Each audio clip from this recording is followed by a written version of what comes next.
मुंशी प्रेमचंद की क्लासिक कहानी गबन का ये दूसरा अध्याय कमाल का है। आज हम इसी के साइकोलॉजिकल ड्रामा में थोड़ा और गहरे उतरेंगे।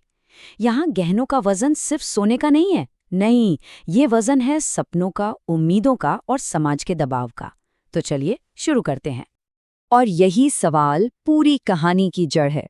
सोचिए, एक तरफ है बेइंतहा प्यार और दूसरी तरफ समाज की उम्मीदों का एक भारी ना उठने वाला बोझ।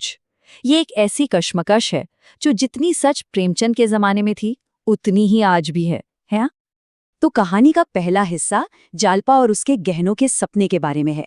पर यह सपना सिर्फ चमक धमक का नहीं है, इसके पीछे के मतलब कहीं ज्यादा गहरे हैं। हाँ, पूरी कहानी की जड़ है एक सपना। जालपा का एक बहुत ही मासूम सा सपना।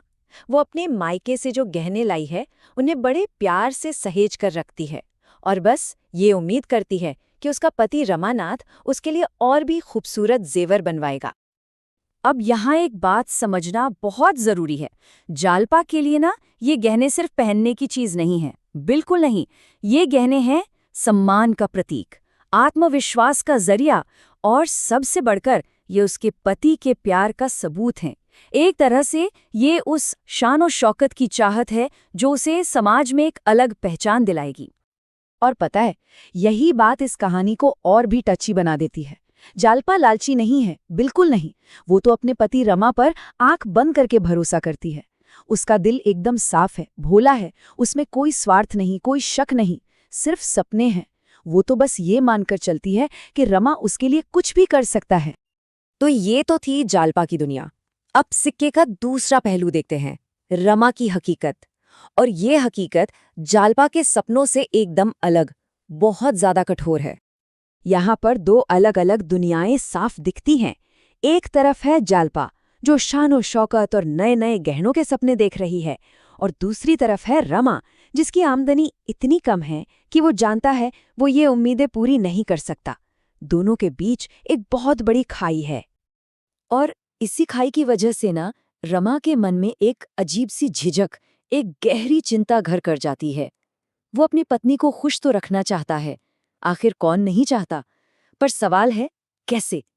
उसे एक डर सताता है कि अगर वो जालपा की ये ख्वाहिश पूरी नहीं कर पाया तो कहीं वो उसकी नजरों में एक नाकारा पति न बन जाए। लेकिन ठहरिए, ये मामला सिर्फ पति पत्नी के बीच का नहीं है। प्रेमचंद यहाँ दिखाते हैं कि कैसे बाहरी दुनिया, मतलब हमारा समाज, इस पर्सनल स्ट्रगल को और भी ज्यादा पेचीदा बना देता है। रमा पर दबाव सिर्फ जालपा का नहीं है, नहीं, दबाव है रिश्तेदारों का, पड़ोसियों का और पूरे समाज का। हर कोई एक शादीशुदा आदमी से यही तो उम्मीद करता है कि वो अपनी पत्नी को एक अच्छा, आरामदायक जीवन दे, और ये बाहरी दबाव रमा की अंदर की चिंता को कई गुना और बढ़ा देता है। तो इस अध्याय का जो सार है ना, वो है ये साइकोलॉजिकल स्ट्रगल, मतलब एक इंसान की अंदरूनी लड़ाई। एक तरफ प्यार निभाने की जिम्मेदारी है तो दूसरी तरफ समाज की उम्मीदों का एक्रासों, कुचल देने वाला बोझ। और रमा ठीक इसी के बीच में फंस गया है। तो अब तक हमने क्या देखा? जालपा की एक मासूम सी इच्छा, रमा की कड़वी सच्चाई और ऊपर से समाज का दबाव। ये तीनों चीजें मिलकर एक ऐसे तूफान को जन्म देती हैं जो रमा को एक बहुत ही खतरनाक रास्ते पर धकेलने वाला है। सीधे सीधे कहें तो रमा एक जाल में फंस चुका है। वो अपनी पत्नी को दुनिया की हर खुशी देना चाहता है, पर जेब खाली है, और यही बेबसी, यही लाचारी उसे एक ऐसे मोड़ पर लाकर खड़ा कर देती है जहां सही और गलत के बीच की लकीर धुंधली पड़ने लगती है। तो चलिए इस पूरी सिचुएशन को स्टेप बाय स्टेप समझते हैं।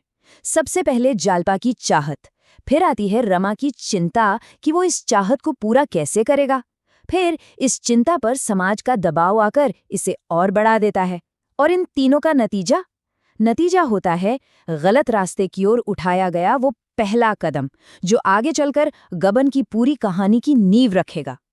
और आखिर में ये कहानी हमें एक बहुत बड़े सवाल के साथ छोड़ जाती है। सोचिए, 100 साल से भी ज्यादा पुरानी ये कहानी आज भी कितनी रेलेवेंट है।